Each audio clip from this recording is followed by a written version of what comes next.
Behind every success story, there is a long line of triumphs and defeats that remain hidden from others. These stories get condensed into journeys that minimize the struggle and wrap up with a happy ending. But we know that's not how life works. That's where From the Ashes with Mark Azoulay comes in. On today's show, you'll hear honest conversations about the challenges that Mark's guest faced and how they overcame adversity. Now, here is your host, Mark Azoulay. Welcome back to From the Ashes. I'm your host, Mark Azoulay, and I'm here with a returning guest, Jeff Grossman.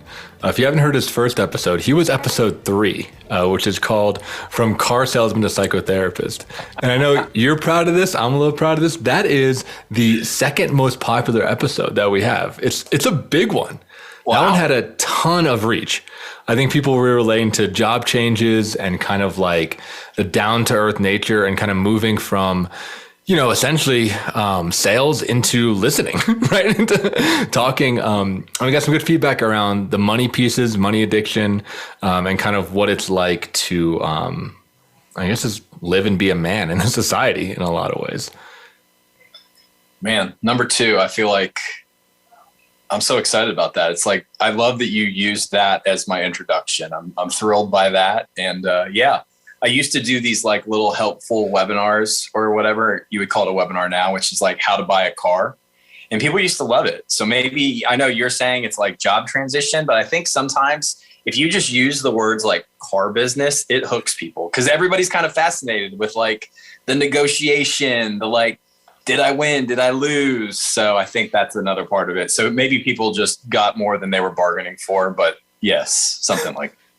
Yeah, they want to know what's behind the curtain, right? Of like what really goes on in the car business because it's very mysterious. And that's a good segue to our topic, right? Because I think what we talked about doing this episode on is pulling back the curtain on the therapy business a little bit and talk about, our therapists and the work that we do, whether that be in group, individual, at conferences, doing intensive weekends, and showing people what goes through our head and how we kind of get our crazy out. So your story you want to start with. Yeah, and I think that the lead in, which that was a great transition and that was magical. But I would also say the other lead in is I was going to talk with you about my first experience at AGPA, which is also the first time I met you. So it's kind of like a double whammy there a little bit. Kick it off. I'm ready. I'm ready. It's a good story. So I guess I'm trying to think like how to set the pre-story to the story. So the pre-story is, my marriage was experiencing some difficulty. I want to say that was like around 2009. And that's when I started doing marital therapy. And then ultimately ended up doing group therapy myself with my marriage therapists, and was in some version of marriage therapy or group therapy conjointly it was like marriage therapy for 2 years and then conjoint group therapy and marriage therapy for an additional 3 years. So a total of 5 years in therapy. And unlike most of the groups that I bump into at AGPA, or as I've learned more and more about group, most groups are co-ed. My groups in the Southeast, I was in Nashville, Tennessee, single sex, all dudes. And so I had only done group in all of, like when I arrived, I think my first AGPA, I want to say was 2016, 2017. My first AGPA, that's really the first time I was doing group with women.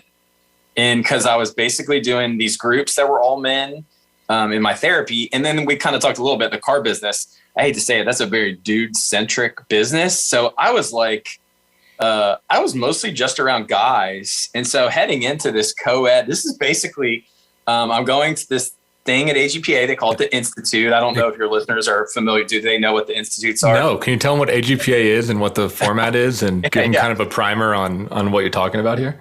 Yeah, that's a good point. So I went back to grad school and was going back to grad school to become a group therapist. Like that was what I was like into.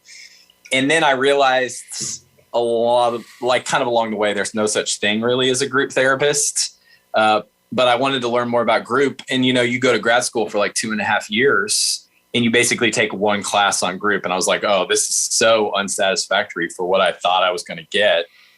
And so AGPA is called the American Group Psychological Association.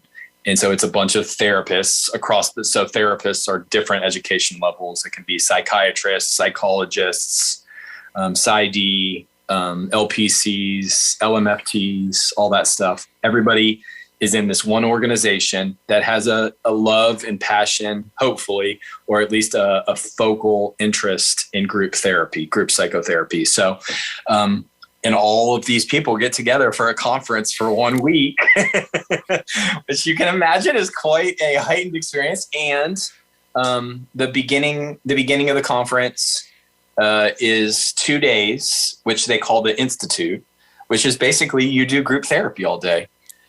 So you do typically like 2 or 3 sessions in the morning, break for lunch, and then do 2 sessions in the afternoon. Then you have a night off. Then you come back and do 2 or 3 sessions in the morning and 2 sessions in the afternoon with the same people. So it's just like a big day with one group or 2 big days with the same group. And it's quite an experience. Yeah, I really want to highlight that because that's what sold me on AGPA is so like, just to make it really clear to our listeners, right? It's like we come in as group therapists, right? As professionals that are leaders of these groups for clients. And the script gets flipped where we're members in a group, right? And it's being run by these, I'm going to say famous, but it's famous in quotes because only people in the group therapy world know them, right? I mean, maybe people like therapy famous, right? I mean, they like maybe some of them maybe wrote a book or they've written like some papers or something, but it's probably no one you've heard of. But for us, they're big. They're like big famous people, right? And they're running these groups. It's an important thing that you're clarifying, which is like basically we become the group members. Yes. Yeah. And so it's kind of like you learn by doing your own therapy in the context of one of these 2-day groups. And so that's basically the best way to explain it. And that's what it is. So again, you got to remember, first time group with women. So, and when I start a new group, I am very hesitant to join early on. I have, in whatever experiences that I've had, both like my life, and then I think also in groups, I've learned it is never best to be the front runner. So I kind of like lay back. I want to kind of get the lay of the land, who's doing what, who's saying what, personality type, stuff like that. So I want to say the first group, you kind of go over guidelines. You kind of start to get the feel for people. And I don't talk much in the first group. You take a break. It's probably about an hour and a half. You come back, second group starting. And so it was really early in that second group, my first AGPA co-ed second group. And I remember the woman across from me says, I would like to have air sex with you. And so, I'm thinking like, one, this has never happened to me ever. And I actually, at first I thought I was sitting next to another guy. And I think I was kind of hoping she was picking the other guy. Like anybody but me. Yeah. Like, please, like, do not let her be talking to me, like, oh. So sure enough, she was talking to me and I have no idea. Like, I'm sure even now my heart's starting to like beat fast, but I'm sure then my heart was probably exploding in my chest, thinking like feeling fear, shame, like just every feeling across the board. And I remember I kind of start saying like, well, what exactly is air sex? Like, because sometimes, this is my very first AGPA. And so I was definitely in the throes of like, these people have a language that I don't speak. And so maybe like this is part of what co-ed groups do is air sex. And so we kind of sussed out air sex would kind of be like me, you're smiling and the listeners can't see you smiling. We're both laughing. So air sex would kind of be like the two of us talking about what it might be like to engage one another sexually, like maybe potentially like up in the center of the group, I guess is the way that I kind of could frame it best. Do you want to add anything to my description? Is that pretty accurate? It's like the least sexy dirty talk you can imagine. Right? It's like you're going to talk dirty to each other. You're going to talk dirty to each other, but you're going to be very like intentional and therapeutic It's a weird thing. And I'm smiling because, I saw that at my AGPA experience too. And I was like, what is happening? So it's two people sharing fantasies about how they want to have sex with each other in front of like 15 other people, something like that. In front of a bunch of other people. A lot of and other professionals, right? That are like kind of your colleagues and like coworkers in some way, Yeah. And so I remember as I kind of am getting the idea of what air sex is, I'm becoming less and less interested. And you're describing it accurately. I'm becoming less and less interested in doing this in my second group. So I think I say something to the effect of like, no, like, no, not for me. And I remember the facilitator, she tried to engage me, like as a good facilitator would, is like, you're rejecting this other person's bid for intimacy. What's happening for you? And, again, this is early on in my AGPA and my co-ed group therapy. And so rather than like give this clear answer, which would be like, my heart's exploding and I'm terrified and I have fear that I'll do this and people will judge me, or something that would be more therapeutic to say, I instead, to get the energy off me, there's another woman in the group that has, a lot of the first group, some of the second group, she's definitely been looking at me. She's been making eye contact with me. And so I say kind of nonchalantly, like, why would I have air sex with her when that woman, the woman I kind of point at her, has been eye fucking me for the entirety of the last two groups, which is, a little deflective. Sometimes, as someone who's both been in and facilitate a lot of groups, there's not like a precise comment to kind of just like set the whole group on fire a little bit. Oh, yeah. And so the woman very aptly responds, I fuck you. I fucking hate you. Yeah, so the energy just flips around completely and gets thrown back in your face. Yeah, it went from like possibility of like some air sex to like, I guess early on, group 2, she hates me. And I'll never forget the line that the facilitator said was, the line between love and hate is a very thin line. And I still remember at that point, I don't think the tension in the group could really be contained. And so from that point, it just basically exploded into chaos. Dissolved into chaos. Yeah. Complete chaos. So yeah, I don't get to tell that story a lot. Like, who do you tell that story to? But I remember I told my wife about it like 2 years later, and she's like, what? Like, you what? Like, you go and do what? And I'm like, yeah, well, that's not actually a very typical experience, I don't think, for the group, but it was my experience of my first group. So, I think the other part of the story that I want to include is, so, you go to lunch, you come back, you do 2 more groups, and me and both of the women end up doing some pretty decent work with each other during the day. So the facilitator helped us kind of like work through things, talk through things a little bit. I would say with the woman that I had the more emotionally laden experience, there was still a high level of tension between the two of us. The one who said that she hated you. She said she hated me. Yeah. And so, you end, and come back the next morning. Everybody comes back except this woman. Ooh. Yeah.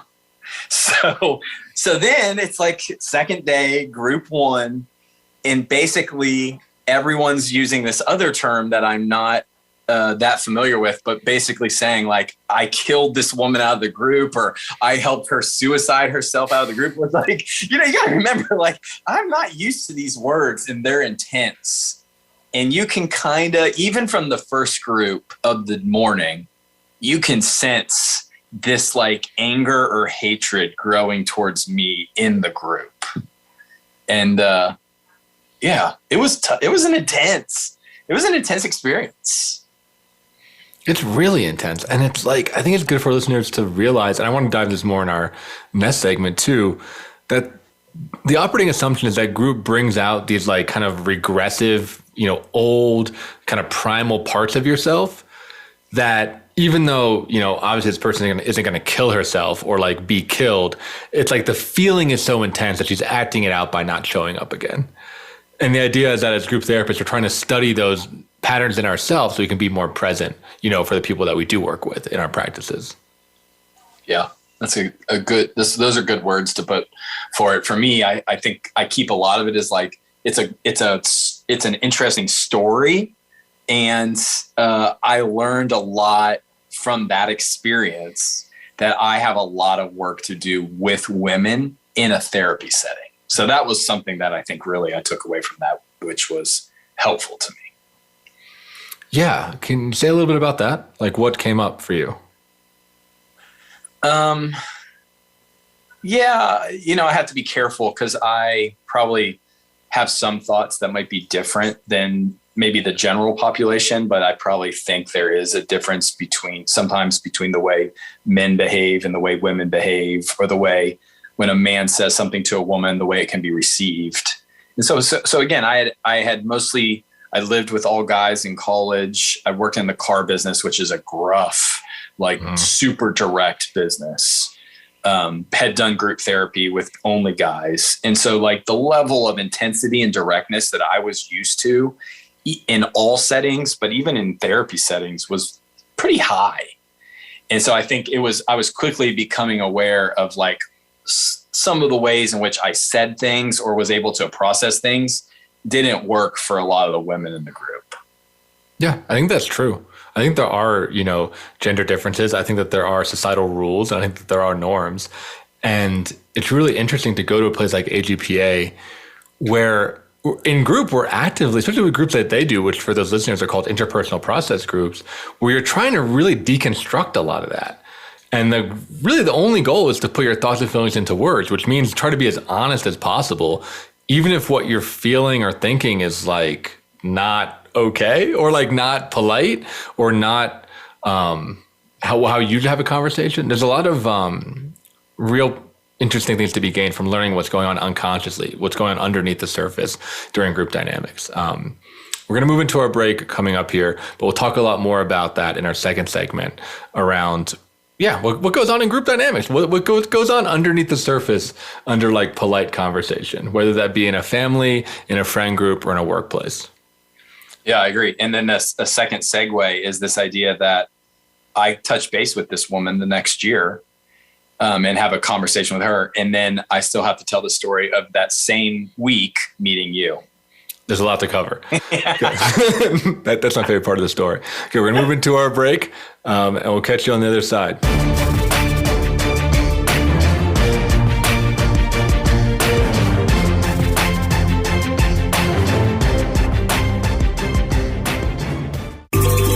What's happening on the Voice America Talk Radio Network by keeping up with us on Twitter. You can find us at Voice America TRN.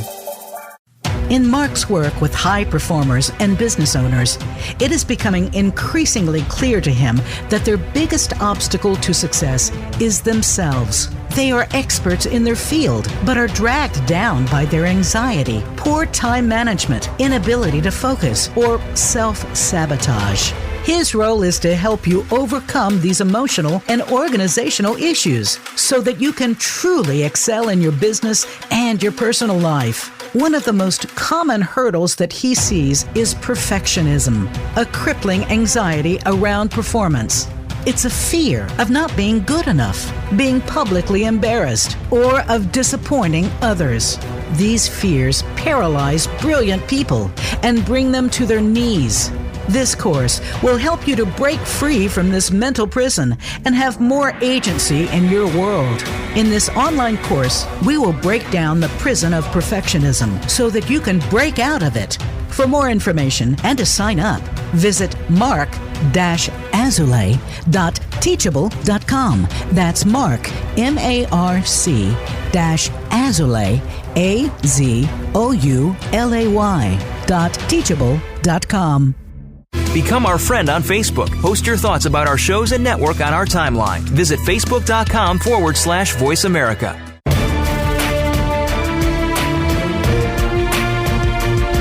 You are listening to From the Ashes with Mark Azulay. To reach the show today, please call 1-888-346-9141. That's 1-888-346-9141. Or send an email to podcast@mark-azoulay.com. Now, back to From the Ashes. Welcome back. I'm your host, Mark Azoulay, and I'm sitting with Jeff, and we're just like reminiscing about weird times at the American Group Psychotherapy Association. Before our commercial break. From now on, if I get invited back, I always want to be Jeff from the number 2 ranked podcast of From the Ashes. Just make sure you include that. Oh, always number 2, right? Like, perpetual silver medalist. So before we went to break, you were going to tell the story, continuing of what happened after you, politely declined air sex with a group member, learned that somebody hated you, met me at lunch, and then followed up with this woman later. Keep telling the story. So what was your experience going to this kind of like therapy group for therapists? Yeah. I guess the only thing that I would add to this story, I'll leave meeting you out, but the second part of the story is, so some part of me is crazy enough that I go back to this conference a second year. Like, I think there's something inside of me that kind of like moves towards chaos. And so of course, like, where else am I going to get that kind of chaos other than go back and do another institute? And so inside of that, I get an email as like the next, I think the first one that I went to was in New York City. I want to say the next one was in Houston. I get an email from this person who has the first name of the woman that went for a day and then dropped out. And she reached out and says, "Hey, are you going to Houston?" And I am going to Houston. And so we were not in the same institute, but during my first day of the institute, we went and grabbed lunch together. And at lunch, she basically said, yeah. I was so angry at you during the first day of our institute last year. I intentionally didn't go back for the second day so everyone in the group would hate you. Oh, she did that intentionally. Yeah. So it was like, oh, like this is like real. This is like real live, like people who are like, when I think about a lot of my group members, they don't know enough about group to do things to like cause other people to have feelings towards other people. I was like, this is legit. You're right. Yeah, well, because as therapists, I think what you're saying is like we know the impact of social things. Like we do have a view, especially I think as group therapists, we have a view of dynamics, kind of more of a bird's eye view about what's going on in a room, and know like what acting out will result in. Yeah. And so then I guess if I was to kind of follow your flow of like, so like now what do I do? Like, what do I do with that? Mm-hmm. And I think for me, one of the things I would make a comparison of is this idea of like what happens in an institute versus what happens in a recurring weekly therapy group that I'm in 2 of now. And so as I'm kind of learning like, oh man, I have a lot of work to do with women because it's been this neglected part of my life. The only woman I really ever interacted with my whole life was my mom. So time to get like some new experiences. And so as I start to go and do weekly regular therapy groups, I would say the sexual energy is very toned down.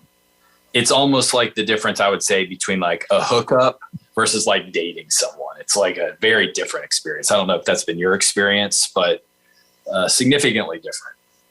Yeah, I think it's been my experience too around group in general. I mean, when you do something for 2 weeks, so my 2 days, my experience is a little bit different, right? I have a pattern of just jumping in and saying like crazy shit or like fighting with somebody in the first group, in the first like 20 minutes, because I get bored.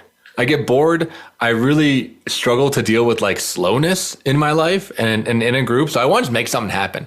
So I'll say shit. Sometimes I'll say shit that I don't even really believe, like just to like kind of like get it going, or just like to call someone out based on like no information whatsoever. Be like, oh, this is like your problem, And then usually I get scapegoated, I get blasted, and then I get shut down. And then over time I kind of open up.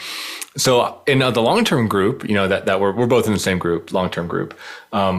In that, I've had to like really temper that. I think you've seen me do that a little bit in the group. really temper that thing, because I'm like, oh man, I got to be in a relationship with these people for everything changes when you for realize, a long time. I'm going to see these people next week and the week after that and the week after that. And so I think that it makes it, I have found, while there are some benefits to that short-term burst, I probably do significantly better work for myself in a long-term therapy group. I think so too. I've been doing AGPA for almost 10 years now. I think like 9 years, or Denver might be number 10. And I'm almost done with it, because I know what the first, 20 hours a group is. I don't know what happens at hour like 120 or hour 500, or, and the groups that we do, those listeners, you're probably not familiar with it. They're kind of designed to go on like for your entire life, right? They're like, isn't really like an end goal. I think a lot of people's experience with therapy groups are like, 6 weeks on relationships, or, do a 10-week mindfulness course. But these groups they just don't end, right? I mean, they just go on forever, which is a huge commitment. It's a huge deal, actually. Yeah. And I think it does, it does for me, it frames the question that I think I ask, I'm sure most of my clients ask. Because I think, sometimes in what you're talking about, most people who are doing therapy in some degree are thinking about solution-focused therapy. Yeah. Yep. And as you move towards a longer-term frame, you have to ask yourself, do I wholeheartedly commit and believe that putting my thoughts and feelings into words will grow my capacity to live a life with more satisfaction, to create more connections with people? And so like, if you believe that, then yes, it makes sense that you can be in a weekly group for the rest of your life, always working on putting your thoughts and feelings into words.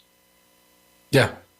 I don't know if I think me and you probably are two people that I can sometimes believe that, because I kind of like the theory of it. And then I can other times think like, fuck this, I'm going to burn it down. Yeah, I'm definitely in the same camp. Like sometimes it feels like it works.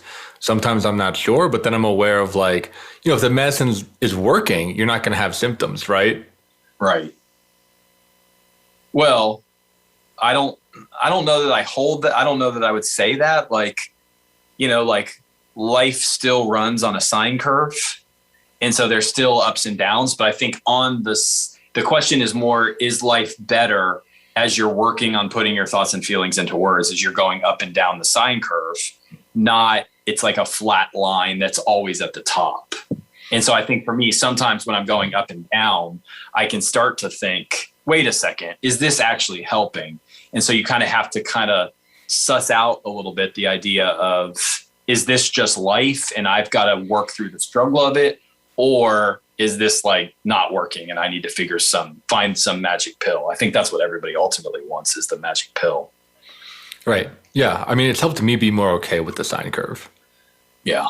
And I think it's helped me emotionally contain a lot more in my life, and not be so codependent with my friends, or not be, bringing a lot of unprocessed things to them. I like having a group, and more specifically individual therapists. I'm still trying to figure out how to actually utilize the group for this, but my individual therapist has been literally life-changing for me in allowing me to be more present with my friends and to be able to engage with the people that I love and care about from just a more grounded place, because I give that person the rawness, and then I can do the conflict resolution with the people in my life.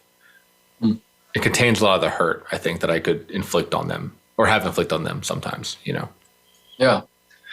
Yeah. And we're kind of doing this on the fly. So I'm just kind of thinking about this out loud, kind of verbal processing, but I'm thinking, as I've done more and more therapy, I'm aware that my group therapy does help me be a better therapist, significantly better. So, I think if you're a therapist, group therapy has helped me significantly be a better therapist. I would say for me, it's helped me a lot with my marriage. It's helped me create and cultivate intimacy and be a little less kind of like probably like explosive or Molotov cocktail-y. So those are the two relationships it's helped. I would say it has significantly deteriorated my relationship with my parents. Like I've become much more aware of all that sits in that relationship. And then it's probably hurt most of my relationships with my friends. Like I would say for me, really? Yeah, I would say for me, my friendships are like kind of like built on this, like I did crazy stuff, you know, and I was wild. And so as you start to then get older and work on this idea of like, I'm going to be more processed, I'm going to work on like talking more. Like when I go back and hang out with my old friends, they're like, wait, we want the old crazy guy. Like we don't want this like professor. And so for me, I don't know, I would say most of my friends would say I've matured a lot, but I don't know that that's a preferential statement. Right. It sounds like it's like less fun. Less fun. Yeah. The therapy life is probably a less fun life. I would agree with that. I think it's less, well, it's less reckless. It's less reckless and it's less it's like you start to get these words that are like, are they the same thing? Right? Like is fun and reckless, but yeah, like you start to mix up these words and yeah, sure. Maybe for us, maybe for our personality, reckless is part of what makes life fun. It was for a lot of my life, right? Of just like taking risks, not having regrets, like not thinking about stuff, like just kind of like going balls to the wall on something. I said that was fun, but I've also discovered new types of fun since being in therapy and since being a therapist, like, you know, building something together with a partner or building something with friends or being more organized or planning a trip or having like a deep conversation or having like a really nice dinner with somebody, you know, like stuff that I would consider would be like really boring, you know, 10 years ago. I don't think I could tolerate it unless I did therapy. I think it would be too slow for me and too like intimate, you know, for me to actually be able to enjoy. Yeah. You're kind of swinging me towards the positive things of therapy. And yeah, I agree with you. And some of the negative things are probably the idea that like, I'm less reckless, I'm less impulsive, like I analyze things more. And so those things, sometimes I think I look back and I'm like, yeah, like life was easier. You know, it's for me, I think the more I do therapy, the more I'm like, there's not really an answer to any of this stuff. Yeah. I mean, I guess for me, it's more responsibility. Yeah. Right. And I think something like group or like AGPA or even just reading a freaking book about therapy, it's like, you can't unlearn that. Right. I mean, for me, my sobriety is a big part of that. Like I can't mask it. I can't just like get drunk and be reckless or get high and be like, oops, sorry, I wasn't thinking about that. Like I'm thinking about it. You know, it's like it's changed me fundamentally as a person. And there's a lot of responsibility that comes with that because I'm not blind to impact, you know, and I'm not blind to consequences in the same way that I was for a lot of my life. Yeah, that's well said. You're definitely taking us up the high road, which I like. What's the low road? The low road is more just evolving back towards some type of chaos, preferring the old way, I think. There's like a grief, right? There's a grief of like not wanting to lose that old way. Yeah, probably. There's something even as like we're talking where I'm like, oh, you know, but man, that was some of that stuff that I did that was crazy. Sure was fun. Sure was fun. Yeah, I'm not minimizing that. It was dumb and fun, right? And dumb and there's a place for dumb and fun. I guess, yeah, I mean, I've just found, again, maybe it's me maturing or going through therapy. I've found a lot of meaning in being responsible for things and then committing. And these are just new feelings that I just didn't have, you know, 10 years ago. And I was very like responsibility and commitment avoidant. But to like be able to commit to something and like go deep into something has been way more meaningful than just like, you know, flitting about and lighting fires. Yeah. I don't think like if I think about all the ways in which we're similar, I can't logically argue with what you're saying. It's true. It's more probably this idea of like, and there's some part of me that still just wants to be reckless, I think. So I don't know what that means, but I'm just aware of like what's happening inside as I'm hearing you kind of give the like logically true and correct answer. Right. It's like, I don't want to fucking grow up. Right. Yeah, I mean, that's fair. That's what some Peter Pan in me, I guess, like, yeah, something like that. So, but that's probably like, that's its own work of just like dying and grieving and realizing that like life is not fixed on a single point. Mm-hmm. Right. And that there's hope, I think, moving forward. I mean, the big thing for me, like I said, it unlocked feelings and experiences that I couldn't even comprehend until I had them. Mm-hmm. And I think going back to group, that's what has been good for me about group, is that you hear as a member a lot of different people's experiences, and you feel a lot of things that I've spent my whole life trying not to feel. And all of a sudden they're just like pouring out of somebody else. And I get to see how my system responds to that. Like in my good moments, am I compassionate and understanding? Sometimes. In my bad moments, which you've seen happen in group, I just want to like tell them to shut the fuck up and like get over it, right? Or I get afraid, or I get judgmental, or whatever, right? I mean, as a member, you get to see how these different things hit you and what your system just does almost automatically. Yeah. I mean, as you're talking, I think you're reinforcing for me the value of group therapy, where I am in the room living life, whether it's short term or long term, with different people, and having to like do that. And that is probably good for me. Yeah. It's not reckless at all. No, it's not. So. We're going to go into our second commercial break here. For those of you listening, if you're liking what you're hearing, it really helps to give us a review on iTunes, 5 stars. If we deserve it. Give us one more listens, because Jeff wants to maintain being number 2, most popular episode. So get this one number 3. Yeah, get number 3. Just like keep playing it over and over again. You don't even have to listen to it. Just like start it over and over again to get those metrics up. And then share it on social media, share it with people that you think might benefit from it. All right. Thank you so much for listening, and we'll catch you on the other side of the break.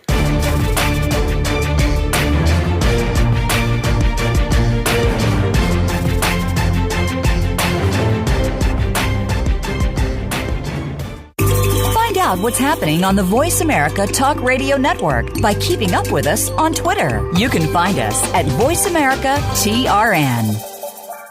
In Mark's work with high performers and business owners, it is becoming increasingly clear to him that their biggest obstacle to success is themselves. They are experts in their field, but are dragged down by their anxiety, poor time management, inability to focus, or self-sabotage. His role is to help you overcome these emotional and organizational issues so that you can truly excel in your business and your personal life. One of the most common hurdles that he sees is perfectionism, a crippling anxiety around performance. It's a fear of not being good enough, being publicly embarrassed, or of disappointing others. These fears paralyze brilliant people and bring them to their knees. This course will help you to break free from this mental prison and have more agency in your world. In this online course, we will break down the prison of perfectionism so that you can break out of it. For more information and to sign up, visit mark-azulay.teachable.com. That's Mark, MARC-Azulay, AZOULAY.teachable.com. Become our friend on Facebook. Post your thoughts about our shows and network on our timeline. Visit Facebook.com/Voice America.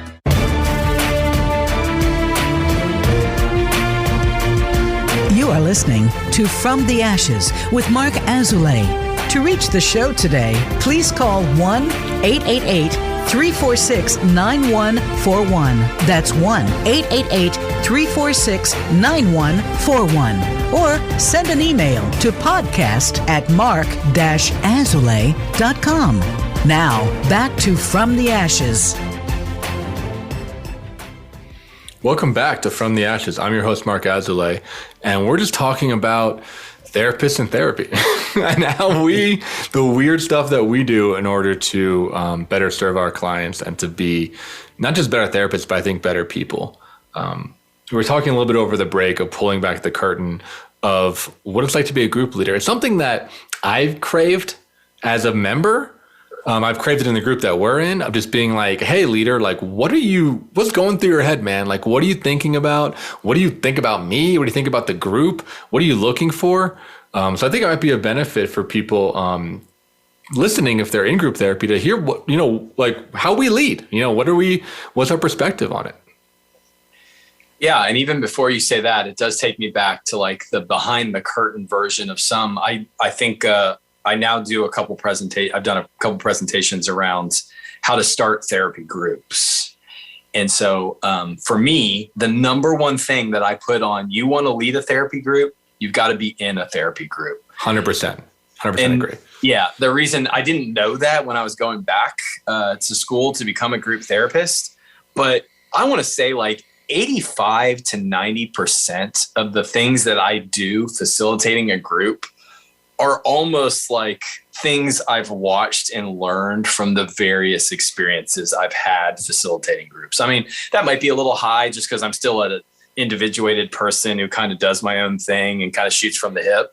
But man, like a lot of what I'm doing is what I'm watching my facilitators do in my groups and thinking like, did that work? Did that not work? Do I want to try that? And so that would be the one thing that I would say to anybody who's listening that wants to do therapy groups is you got to be in a group. Yeah, I think if you want to join a group, you should ask your potential therapist, are you a member of your own group? Yeah, especially, right? Yeah, especially if it's like, if you're signing for something that's like a long-term commitment, right? Like a year or more commitment. If that person says no, like wasn't really for me, then don't join their group. Yeah. That's don't kind do of, you're saying that reminds me, I always say when people are like, who should I go see as my therapist? I always say the first question you should ask is, who's your therapist? Because man, just weird stuff happens when people I think aren't doing their own work. So that's a well-spoken point.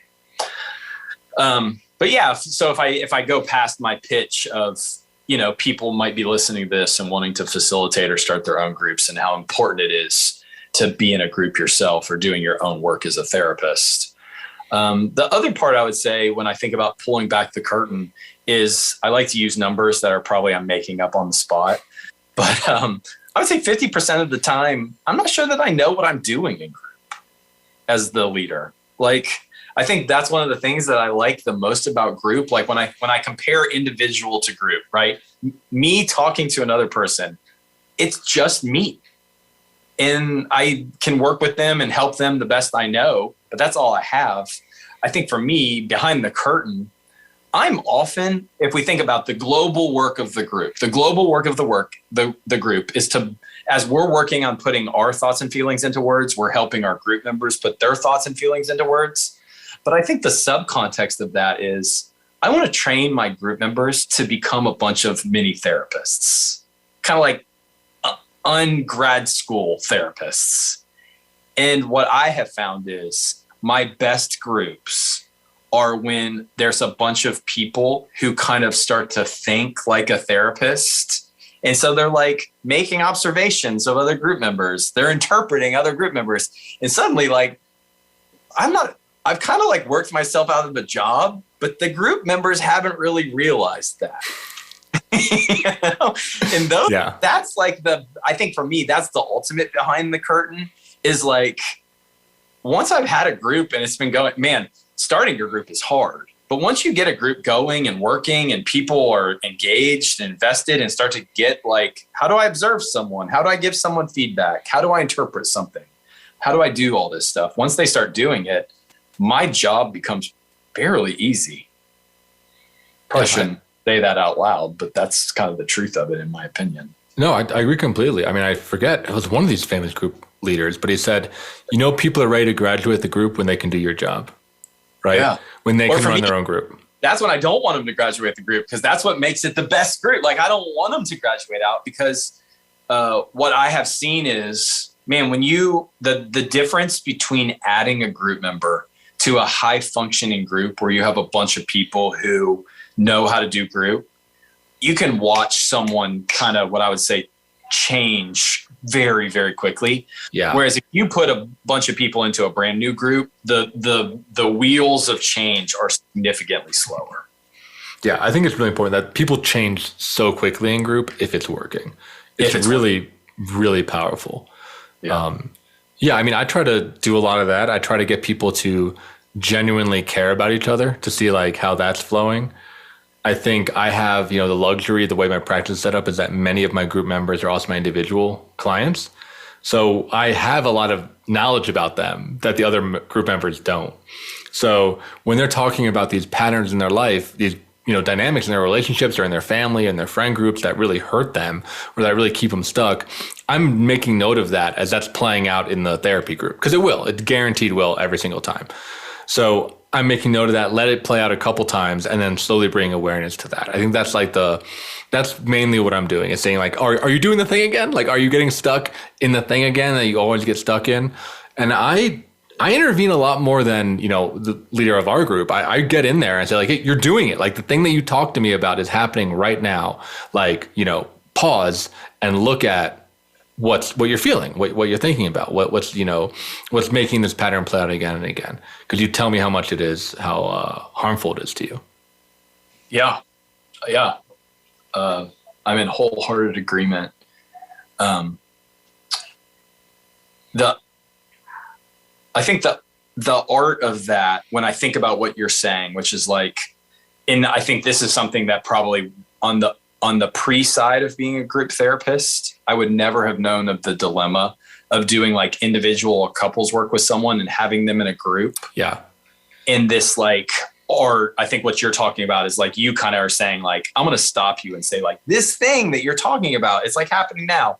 And I think for me, like some of the most interesting dilemmas for me as a group therapist are like when I know what this person or the person's wife has told me, and then they come into group and they present like they have no problems.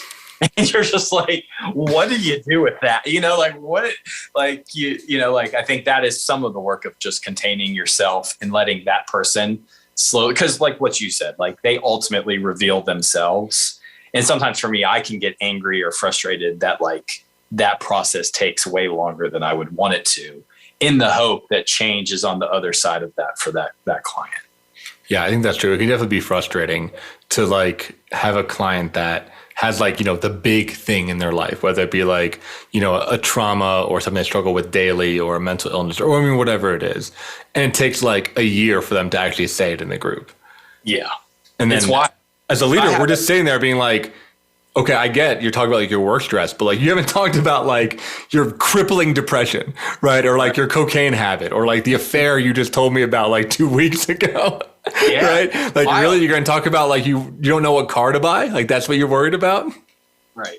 Yeah. But it's interesting to see, and to make that part of someone's work, I think is the art of being a good therapist, rather than being like, dude, come on.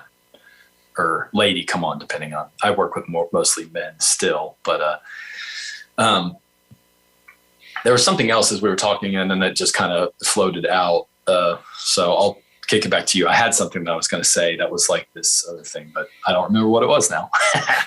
All right. I mean, I think safety is interesting, and I think it's interesting as a group leader and as a group member to see kind of the persona that we put on with other people. And it's so interesting for me to see, because I see them in both contexts, of how different people are when other people are watching. And as a member, how different I am in my group versus how I am, with my individual therapist, or how I am with my friends, with my family. And group really helped me to just take everything really lightly, almost, right? Like to not trust, I don't know if that's the right word, but maybe not like attached to any particular version of anybody, because it just varies so much. It's wild, really, what people present and what they, conceal. Yeah. And you were picking up on that. And then as you did that, I remembered what I was going to say. So I'll jump back. One of the other things I would say, kind of a behind the curtains thing that I've learned as I've kind of done more group.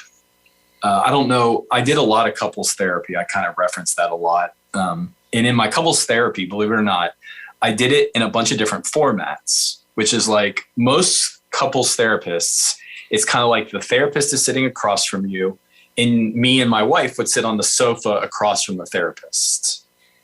And then after doing that for a long time, it was like later in life, and we were like, hey, we want to kind of go do some marital therapy to work on a couple things. And I did this marital therapy where the therapist kind of sat at like the bottom of a T, and then my wife and I sat facing one another. Yeah. And the entire session was just my wife and I talking to each other. And the therapist was just kind of like, and so I started doing that as I became a therapist, because it was so different and meaningful. It became less about, therapy became less for my wife and I about coming to a therapist, reporting our problem and getting it kind of like fixed or solved, to us learning how to talk to each other to resolve what our issue was. Mm-hmm. And so I do therapy that way with couples now, and it influences a lot of the way that I facilitate group, which is I'm often spending a lot of my time and energy getting people to stop talking about things and to start talking directly to other group members. In the thought that as they start to learn to do that in the group, they'll start to do that more in every aspect of their life. It's kind of, to me, the second wheel of putting your thoughts and feelings into words. If that's the first wheel, the second cog would be this idea of, if you can learn how to effectively talk to someone, to tell them what your feelings are, what you want, what you need, life will improve for you.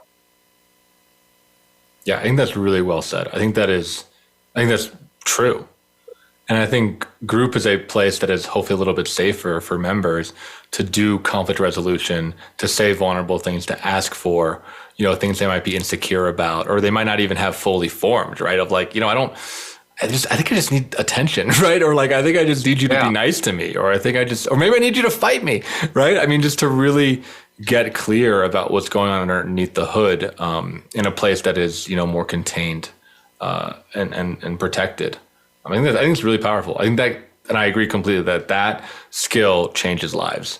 Almost, I would say universally. I mean, I'm sure there's some weird edge cases, but I think universally being able to directly talk to somebody is life-changing. It's a superpower. It's a superpower. And it's, that takes us back to something that we're talking about in the middle of in the second break, which is this idea of like, does this help? And yeah, when I think about it that way, like, it does help. Yeah. Yeah. I think I begrudgingly 20 minutes later came alongside you and agreed. You're like, I guess. And I can say, from my experience, it helps, but it has, at least in the short term, I think her relationship with my parents in some ways, I think it has, maybe a lonelier, because again, it's like that looking glass experience. It's like, once I saw how conversations could happen in a group format specifically, every other conversation, I'm like, oh, we're just talking about stuff, right? So just like what you're saying, like, we're not actually connecting to each other at all. We're just like talking about some external thing, or we're just, we're avoiding talking about what's actually happening, right? We're just killing time. And that's not true, but that's what it felt like, in my group journey of like, oh, I'm missing so much. There's so much here. And it's just, every minute, it's just kind of like blowing past me, Yeah. There's definitely, I resonate with this idea of, there's the difference between telling stories or talking about something and then connecting and talking to people. And yeah, it's a different way of relating. And I think for whatever reason, we're not born that way, or at least I wasn't born into a family that does that, relates that way. And so I had to be taught it. And I'm thankful for group and helping me learn how to do that. Yeah, I agree with that completely. So we have to start to wrap up here. Jeff, thank you so much for being on the show. Hopefully it gets to number 2 or number 3. Yeah, this is number 2. Like, should we call out our cryptocurrency picks so that we can have them on record for like. I'm digressing at the moment. Go ahead, continue. For those of you that we are also crypto buddies. We have a chain of crypto degenerates that that just bet with each other. I'm all in on Cardano. That's the one. That's the one that I'm racing for. All right. Polkadot for the record. Polkadot. Okay. But Jeff, yeah, as we're wrapping up here, can you tell people where they can find you, if they want to contact you, if they have any questions, if they want to sign up for a group? Where can people find you on the internet? Yeah, no doubt. I'm in Nashville, Tennessee. And if you happen to be listening to this in Nashville, Tennessee and want to do an in-person group with me, just search for Jeff Grossman Counseling and you'll find me. And I hope you'll reach out. Awesome. Well, thank you so much for having you. Love to have you back to keep threading on it. These always go faster. You know, we can talk forever. Listeners out there, thank you so much for tuning in, and we will catch you next week on From the Ashes.